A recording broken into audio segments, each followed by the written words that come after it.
Hello भाई बहनों, राम राम सा की करो। आशा उम्मीद करते बहुत ही अच्छे बोला। तो जोरदार बारिश है मोरे आज तो आज वाली जोरदार बारिश है। कितने कितने है तो कमेंट कर जरूर बताइयो। और हमार कपास भी केड़ोक लाग्यो है। मैं दोन गार्डन कल्टी काट दूंगी। देखो कपास थोन केड़ोक लाग्यो है, कमेंट कर जरूर बताइयो। और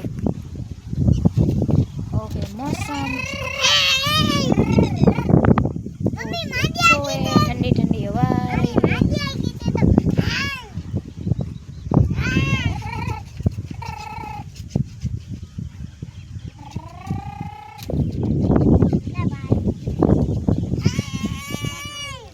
अभी तक वरसाद श्याम रात रो आवेला घोरे ही है आज तक।